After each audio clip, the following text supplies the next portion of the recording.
இப்போ அடுத்த கொஸ்டின் படிக்கிறோம் பாருங்க, சம் நம்பர் 14. இப்போ இந்த சம் நம்பர் 14 படிக்கும் போது இது எந்த மெத்தட்ல கொடுத்துருக்காங்கன்னு சொல்லி நமக்கு தெரியல. கொஸ்டின் படிக்கிறோம் பாருங்க. firm capital in a business is rupees 2 lakhs. அதாவது அந்த பிசினஸ்னுடைய கேபிட்டல் வேல்யூ எவ்வளவுன்னா 2 lakhs சொல்லி கொடுத்துட்டாங்க. The normal rate of return on firm capital is 15%. அப்ப நார்மல் ரேட் ஆஃப் ரிட்டர்ன் எத்தனை பர்சன்டேஜ் கொடுத்துருக்காங்கன்னா 15% கொடுத்துருக்காங்க. During the year 2015, the firm earned a profit of rupees 48,000. அப்போ வந்து 2015ல earn a profit of rupees எவ்வளோனா 48,000 சொல்லி கொடுத்துருக்காங்க. Calculated goodwill on the basis of 3 years purchase. Underline பண்ணிக்கிங்க.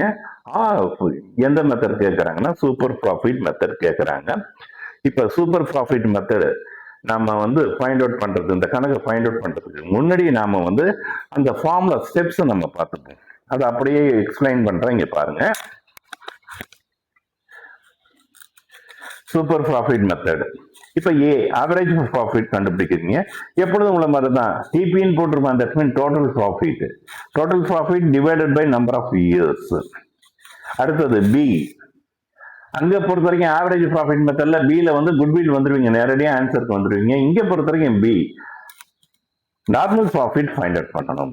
இப்போ இந்த நார்மல் ப்ராஃபிட் ஃபைண்ட் அவுட் பண்றதுக்கு நமக்கு என்ன ஃபார்முலானா capital of a business, capital of a business into percentage. அந்த பர்சன்டேஜ் பேர் தான் என்னன்னு சொல்லுவாங்கன்னா வந்து NRR, அதாவது நார்மல் ரேட் ஆஃப் ரிட்டர்ன்.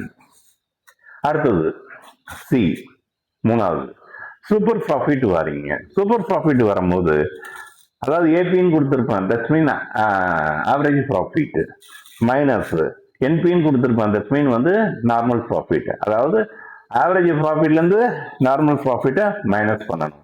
அதுதான் உங்களுக்கு பொறுத்த வரைக்கும் சூப்பர் ப்ராஃபிட். இப்போ சாதாரணமாக சொல்ல போனோம்னா ஆவரேஜ் ப்ராஃபிட் ஏல கண்டுபிடிச்சிருப்பீங்க, ஏ மைனஸ் பின்னு சொல்லியிருப்பேன். பி வந்து நார்மல் ப்ராஃபிட். அப்போ ஏ மைனஸ் பி வேற ஒன்றும் கிடையாது. ஆனால் நீங்கள் எழுதும் போது வந்து average profit minus normal profit தான் எழுதணும். அப்போ சூப்பர் ப்ராஃபிட் ஃபைண்ட் அவுட் பண்ணிட்டீங்க. இப்போ 4வது ஸ்டெப்ஸ் வரீங்க. இப்போ 4வது ஸ்டெப்ஸ் பொறுத்த வரைக்கும் வந்து குட்வில் கண்டுபிடிக்க போறீங்க. அப்போ சூப்பர் ப்ராஃபிட் 3வதுல கண்டுபிடிச்ச super profit into purchase of years multiple பண்ணீங்கன்னா உங்களுக்கு பொறுத்த வரைக்கும் குட்வில் வேல்யூ வந்துடும். இப்போ வந்து நம்ம கொஸ்டின் படிச்சதுக்கு பொறுத்த வரைக்கும் இப்போ நான் ஆன்சர் எக்ஸ்பிளைன் பண்றேன் பாருங்க. இப்போ இந்த கொஸ்டின்ல பொறுத்த வரைக்கும் கொஸ்டின் நம்பர் வந்து 13ல முதல்ல எடுத்த உடனே அவன் என்ன கொடுத்துட்டானா கேபிட்டல் இன் ஏ பிசினஸ் கொடுத்துட்டாங்க. அதாவது நார்மல் ப்ராஃபிட் ஃபைண்ட் அவுட் பண்ணும் போது முதல்ல capital of a business into percentage, அதாவது நார்மல் ரேட் ஆஃப் ரிட்டர்ன் இருக்கு பாருங்க. அந்த கேபிட்டல் இன் ஏ பிசினஸ் அந்த அமௌண்ட் கொடுத்துட்டாங்க. அப்போ நார்மல் ப்ராஃபிட் வரும்போது நம்ம பார்த்துக்கலாம். இப்போ நமக்கு தேவையானது என்னன்னா ஆவரேஜ் ப்ராஃபிட். அப்போ கொஸ்டின்ல பொறுத்த வரைக்கும் ஆவரேஜ் ப்ராஃபிட் அவனே ஃபைண்ட் அவுட் பண்ணி கொடுத்துருக்கான். எவ்வளோ அமௌண்ட் கொடுத்துருக்காங்கன்னா 2015 பொறுத்த வரைக்கும் பண்ணும்போது 48,000 சொல்லி கொடுத்துருக்கான். அப்போ இதுதான் வந்து உங்களுக்கு பொறுத்த வரைக்கும் ஆவரேஜ் ப்ராஃபிட். இங்க பாருங்க, average profit equal to rupees 48,000 எடுத்து எழுதிடுச்சு. அடுத்தது பி, நார்மல் ப்ராஃபிட் வரீங்க. ஃபார்முலா பொறுத்த வரைக்கும் பார்க்கும்போது capital of a business into percentage வந்து அதாவது நார்மல் ரேட் ஆஃப் ரிட்டர்ன். இப்போ கேபிட்டல் ஆஃப் ஏ பிஸ்னஸ் எவ்வளோ அமௌண்ட் கொடுத்துருக்காங்கன்னா 2 lakhs கொடுத்துருக்காங்க இன்டூ இந்த நார்மல் ரேட் ஆஃப் ரிட்டர்ன், அதாவது எத்தனை பர்சன்டேஜ் கொடுத்துருக்காங்கன்னா 15% கொடுத்துருக்காங்க. 15 divided by 100 that's equal to எவ்வளோ அமௌண்ட் வருதுன்னா 30,000 வருது. அப்போ நார்மல் ப்ராஃபிட்டும் நம்ம ஃபைண்ட் அவுட் பண்ணிட்டோம்.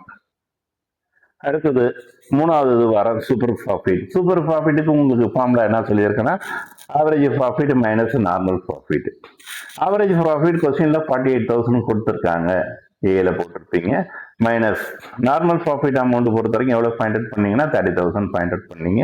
அப்போ மைனஸ் பண்ணி போட்டிங்கன்னா 18,000 சூப்பர் ப்ராஃபிட். அடுத்தது குட்வில் வேல்யூ, அதாவது 4வது ஸ்டெப்ஸ் வரீங்க. அதுக்கு ஃபார்முலா வந்து super profit into purchase of years. அப்போ சூப்பர் ப்ராஃபிட் எவ்வளோ அமௌண்ட்னா வந்து 18,000 இன்டூ பர்ச்சேஸ் ஆஃப் இயர்ஸ் வந்து 3 years அண்டர்லைன் பண்ண சொல்லியிருப்பாங்க. 3 years மல்டிபிள் பண்ணீங்கன்னா ஆன்சர் பொறுத்த வரைக்கும் 54,000. அப்போ நமக்கு பொறுத்த வரைக்கும் சம் நம்பர் 14 முடிஞ்சு போச்சு. சூப்பர் ப்ராஃபிட் மெத்தடில் 4 இது ஃபைண்ட் அவுட் பண்ணணும். 1 ஆவரேஜ் ப்ராஃபிட், 2 நார்மல் ப்ராஃபிட், 3வது பொறுத்த வரைக்கும் சூப்பர் ப்ராஃபிட், 4வது பொறுத்த வரைக்கும் குட்வில் அமௌண்ட் ஃபைண்ட் அவுட் பண்ணணும். 4 ஃபார்முலாவும் அந்த ஸ்டெப்ஸ் எல்லாத்தையும் நான் வச்சுக்கிங்க.